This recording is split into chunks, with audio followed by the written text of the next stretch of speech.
አርዕስተ ዜና።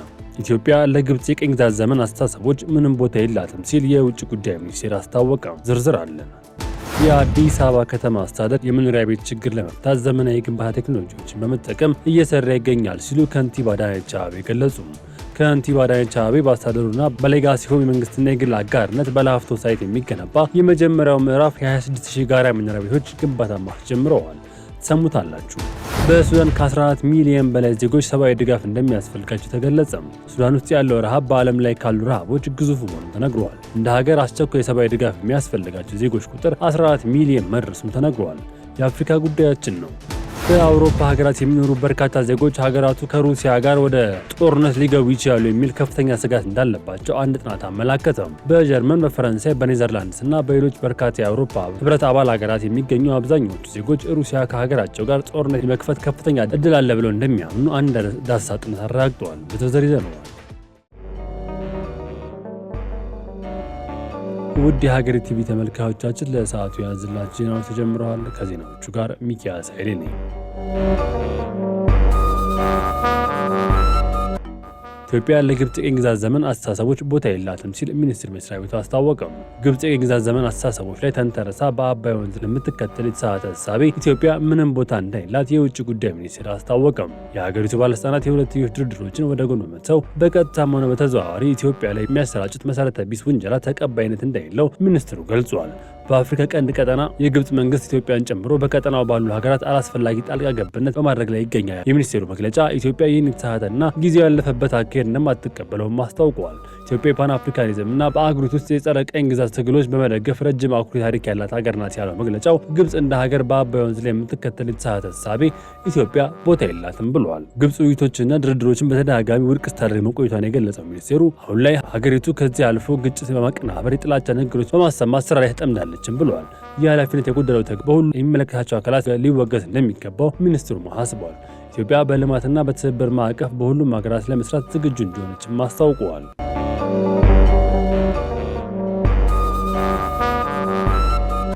የኢትዮጵያ አየር መንገድ በአንድ መድረክ 4 ሽልማቶችን አሸነፈ። የኢትዮጵያ አየር መንገድ በአፍሪካ አየር መንገዶች ማህበር AFRAA 57ኛው አጠቃላይ ጉባኤ በ4 ዘርፎች አሸናፊ ሆኗል።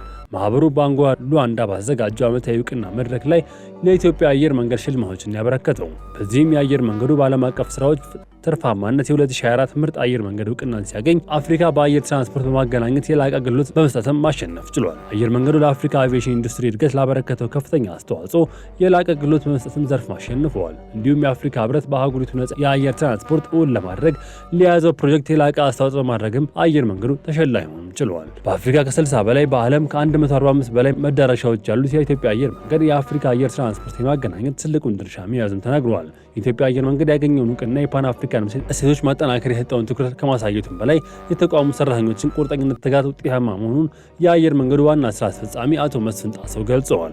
አየር መንገዱ ለቀጠናው ትስስር እንዲሁም ለዘርፉ እድገት እያደረገ ያለውን አስተዋጽኦ አጠናክሮ እንደሚቀጥልም አስታውቀዋል።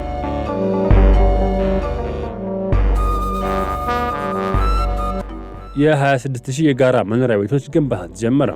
የአዲስ አበባ ከተማ አስተዳደር የመኖሪያ ቤት ችግር ለመፍታት ዘመናዊ የግንባታ ቴክኖሎጂዎችን መጠቀም እየሰራ ይገኛል ሲሉ ከንቲባ አዳነች አቤቤ ገለጹ። ከንቲባ አዳነች አቤቤ በአስተዳደሩና በሌጋሲ ሆምስ በመንግስትና የግል አጋርነት በላፍቶ ሳይት የሚገነባ የመጀመሪያው ምዕራፍ የ26000 የጋራ መኖሪያ ቤቶችን ግንባታ ማስጀምረዋል። የነዋሪዎች ቁልፍ ጉዳይ የሆነው የመኖሪያ ቤት ችግር ለመፍታት ልዩ የቤት ልማት መርሃ ግብር ነድፎ ተግባራዊ እያደረገ ነው ብለዋል። ወደ ስራ የገባው የቤት ግንባታ በአይነቱ በሀገሩና በከተማ ደረጃ አዲስ እና የመጀመሪያው የሆነ ቴክኖሎጂ እንደሚጠቀም ተናግረዋል። ግንባታው ጋልቫናይዝድ የብረት ውጤት በመጠቀም እስከ 12 ወለሎች የሚደርስ የጋራ መኖሪያ ቤቶችን በአጠረ ጊዜ መገጣጠም የሚያስችል እንደሆነም አስታውቀዋል። ይኸውም ፋብሪካው አሁን ባለው ሙሉ አቅም ወደ ስራ ሲገባ 26000 ቤቶችን በአመት መስራት እንደሚችልም ገልጸዋል። ከዚህ በተጨማሪም ፋብሪካው ቤቶችን ለዜጎች በላቀ ጥራት እንዲሁም በፍጥነት ማድረስ የሚያስችል አዲስ የህንፃ ግንባታ አሰራርን እውን የሚያደርግ በመሆኑ በግንባታው ወቅት ለበርካታ ዜጎች የስራ ዕድል እንደሚፈጥር አብራርተዋል።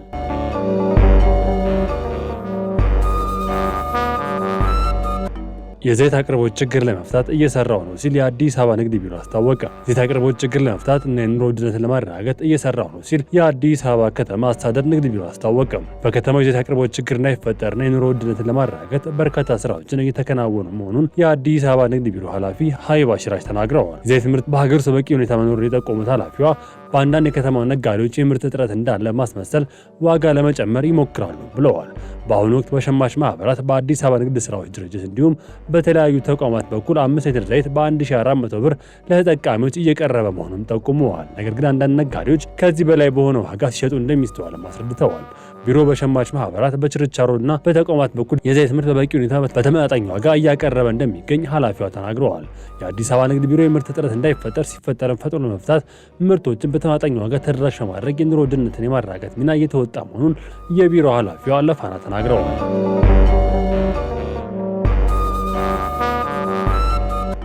በሱዳን ከ14 ሚሊዮን በላይ ዜጎች የሰብአዊ ድጋፍ እንደሚያስፈልጋቸው ተገለጸ።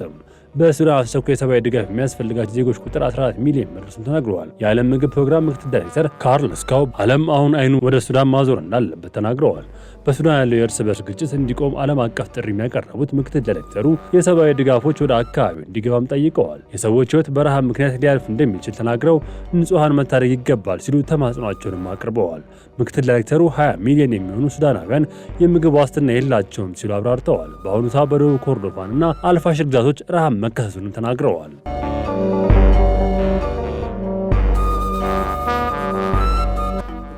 ከሩሲያ ጋር ወደ ጦርነት ልንገባ እንችላለን ሲሉ የአውሮፓ ዜጎች ተናገሩ።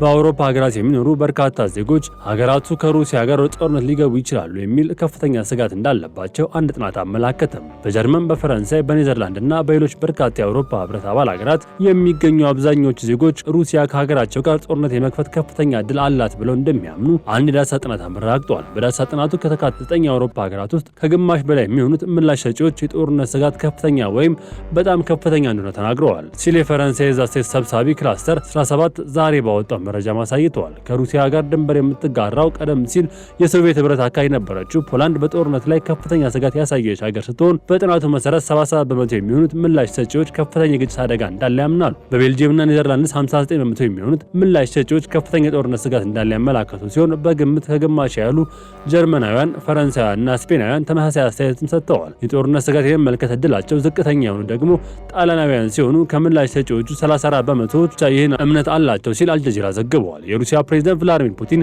በዶናልድ ትራምፕ የቀረበውን የዩክሬን ጦርነት የሰላም እቅድ ለውጦችን በተመለከተ ሲናገሩ የአውሮፓ ሀገራት ጦርነት ከፈለጉ ሞስኮ ለጦርነት ዝግጁ ናት ሲሉ አውሮፓን ማስጠንቀቃቸው ይታወሳል።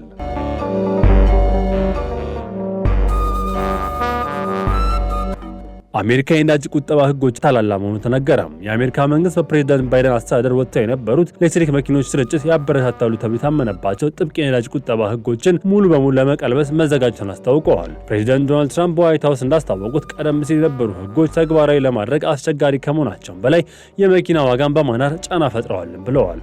በዋጋ ላይ የደረሰው የነበረው ተጽዕኖ አስከፊ ነበር ሲሉ ትራምፕ ተናግረዋል። ይህን ለውጥ በበጎ የተቀበሉት የፎርድ ኩባንያ ዋና ስራ አስፈጻሚ ጂም ፋርሊ የጋራ አስተሳሰብ ድል ሲሉ ገልጸውታል። የአካባቢ ጥበቃ ተሟጋቾች በበኩላቸው ውሳኔው ለኢንዱስትሪውና ለህዝብ ጤና ወደ ኋላ የተወሰነ እርምጃ ሲሉ ወቅሰውታል። ቀደም ሲል በባይደን አስተዳደር የወጣው ፖሊሲ የመኪና አምራቾች እስከ 2031 ድረስ በአማካኝ በሌትር 21.4 ኪሎ ሜትር የሚጓዝ መኪና እንዲያመርቱ የሚያስገድድ ነበር። በአዲሱ የትራምፕ አስተዳደር ሀሳብ መሰረት ብሔራዊ የሃይዌይ ትራፊክ ደህንነት አስተዳደር ይህንን በማለት እስከ 2031 ድረስ በሊትር 14.7 ኪሎ ሜትር የሚሸፍን እንዲሆንም ሀሳብ አቅርበዋል። ውድ የሀገሬ ቲቪ ተመልካዮቻችን ለሰዓቱ ያዘላችሁ ዘገባዎች ተጠናቀዋል። ቸር ቆዩ።